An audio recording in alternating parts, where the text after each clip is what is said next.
Hello students welcome to my YouTube channel T knowledge. तो students आज এই ভিডিওত আমি যিসকল স্টুডেন্টস নেকি 2024 বৰ্ষত হায়াৰ সেকেন্ডাৰী ফাইনাল এক্সামিনেশনত ভাল ফলাফল দেখাবলৈ সক্ষম হৈছে আৰু তেওঁলোকৰ ভিতৰত যিসকলৰ নেকি স্কুটিৰ মেৰিট লিষ্টত নাম আহিছে তো তেওঁলোকৰ এপ্ৰিচিয়েশ্যন সাৰ্টিফিকেটখন কেতিয়া বিতৰণ কৰিব সেই বিষয়ে আলোচনা কৰিম।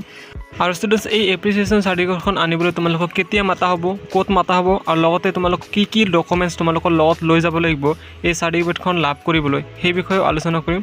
ইয়াৰ উপৰিও এই সাৰ্টিফিকেটখন পোৱাৰ পিছত তোমালোকে ক'ত কি কৰিব লাগিব সেই গোটেই বস্তুখিনি আজিৰ এইটো ভিডিঅ'ত তোমালোকৰ লগত ডিটেইলছত আলোচনা কৰিম।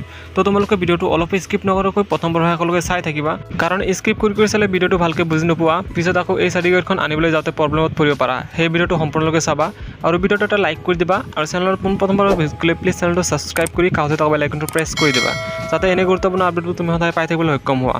তো বলা পলম নকৰি আমি আজি ভিডিঅ'টো আৰম্ভ কৰোঁ। তো স্টুডেন্টস যদিহে তোমালোক স্কুটিৰ গাইডলাইন্সখন চাইছা তো তাত তোমালোকৰ স্পষ্টকৈ লিখা আছিল যে the eligible students will collect appreciation certificates from the concerned principals and submitted them to the allotted dealer. অৰ্থাৎ স্কুটিখন ল'বলৈ হ'লে ফাৰ্ষ্ট তোমালোক এপ্ৰিচিয়েশ্যন চাৰ্টিফিকেটখন কালেক্ট কৰিবই লাগিব, নহ'লে তোমালোকক স্কুটিসমূহ দিয়া নহ'ব। আৰু ষ্টুডেন্টস তোমালোকৰ ভিতৰত যদিহে কোনোবা স্কুটিৰ গাইডলাইন্সখন এতিয়ালৈকে চোৱা নাই তো বহুত ডাঙৰ এখন নোটিছ তোমালোকে মিছ কৰি আছা, কাৰণ তাত তোমালোকৰ স্কুটিটো পোৱাৰ এলিজিবিলিটিৰ পৰা আৰম্ভ কৰি একেবাৰে স্কুটিসমূহ ডিষ্ট্ৰিবিউশ্যন প্ৰচেছলৈকে সম্পূৰ্ণ বিষয়বস্তুখিনি ধুনীয়াকৈ ডিটেইলছত বুজাই দিয়া হৈছে। আৰু স্কুটিৰ এই গাইডলাইন্সখনৰ ওপৰত মই অলৰেডি এটা ডিটেইলছত ধুনীয়াকৈ ভিডিঅ' বনাই থৈছোঁ আৰু সেই ভিডিঅ'টোৰ লিংক এইটো ভিডিঅ'ৰ ডেছক্ৰিপশ্যনত দি থোৱা আছে। তো যদি চাব বিচৰা এই ভিডিঅ'টো তোমালোকে গোটেইখিনি চোৱাৰ পিছত ডেছক্ৰিপশ্যনত গৈ তোমালোক সেই ভিডিঅ'টো চাব পাৰা। নেক্সট তোমালোকৰ এপ্ৰিচিয়েশ্যন চাৰ্টিফিকেটখন কেতিয়া দিয়া হ'ব।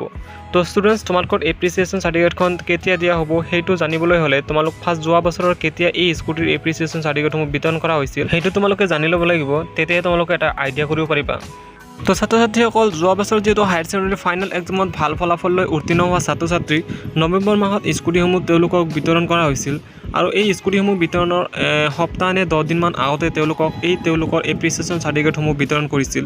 আৰু ষ্টুডেন্টস এইবাৰ যিহেতু তোমালোকৰ স্কুটিসমূহ 30 নৱেম্বৰৰ আগতেই বিতৰণ কৰা হ'ব, সেয়ে যদি স্কুটিসমূহ তোমালোকৰ নৱেম্বৰ মাহৰ লাষ্ট উইকত তোমালোকক বিতৰণ কৰা হয় তেন্তে নৱেম্বৰ মাহৰ ফাৰ্ষ্ট বা ছেকেণ্ড উইকতে তোমালোক এপ্ৰিচিয়েশ্যন চাৰ্টিফিকেটখন পাই যাবা। আৰু যদিহে তোমালোকৰ স্কুটিসমূহ নৱেম্বৰ মাহৰ প্ৰথম সপ্তাহতে বিতৰণ কৰে তেন্তে এপ্ৰিচিয়েশ্যন চাৰ্টিফিকেটখন তোমালোক অক্টোবৰ মাহৰ শেষৰ সপ্তাহত লাভ কৰিবলৈ সক্ষম হ'বা। আৰু ষ্টুডেন্টস এই এপ্ৰিচিয়েশ্যন চাৰ্টিফিকেটখন বিতৰণী সভাখন যেতিয়া পতা হ'ব তেতিয়া তোমালোকক কল কৰি মাতা হ'ব। সেয়ে তোমালোকে স্কুটিৰ মেৰিট লিষ্টত যিটো নম্বৰ আছে, মোবাইল নম্বৰ তোমালোক যিটো দিছা আৰু যিটো অলৰেডি তোমালোকৰ স্কুটিৰ মেৰিট লিষ্টখনত আহিছে, তো সেই নম্বৰটো তোমালোকে এক্টিভ ৰাখিবলৈ চেষ্টা কৰিবা, যাতে তোমালোকৰ এই মোবাইল নম্বৰত কল কৰিলে লাগে বা যিকোনো মেছেজ পঠিয়ালে আহে। তো সেয়ে তোমালোক নিজৰ মোবাইল নম্বৰটো এক্টিভ ৰাখিবা, কাৰণ স্কুটিৰ মেৰিট লিষ্টখনত থকা নম্বৰটোৱেদি তোমালোক সকলোকে কল কৰি মাতা হ'ব। আৰু ষ্টুডেন্টস এই এপ্ৰিচিয়েশ্যন চাৰ্টিফিকেটখন আনিবলৈ যাওঁতে তোমালোক লগত একো ডকুমেণ্টছ নিব নালাগে, কাৰণ স্কুটি পোৱাৰ প্ৰতিটো ছাত্ৰ ছাত্ৰীৰ ইনফৰমেশ্যনখিনি তেওঁলোকৰ হাতত আছে, সেয়ে একো ডকুমেণ্টছ তোমালোক লোৱাৰ কোনো প্ৰয়োজন নাই। আৰু ছাত্ৰ ছাত্ৰীসকল এই এপ্ৰিচিয়েশ্যন চাৰ্টিফিকেট বিতৰণী সভাখন তোমালোকৰ ডিষ্ট্ৰিক্ট ৱাইজ পাৰ্টিকুলাৰলি এটা কলেজত পতা হ'ব, য'ত সেই ডিষ্ট্ৰিক্টৰ সকলো ষ্টুডেণ্টছ গৈ উপস্থিত হ'ব লাগিব।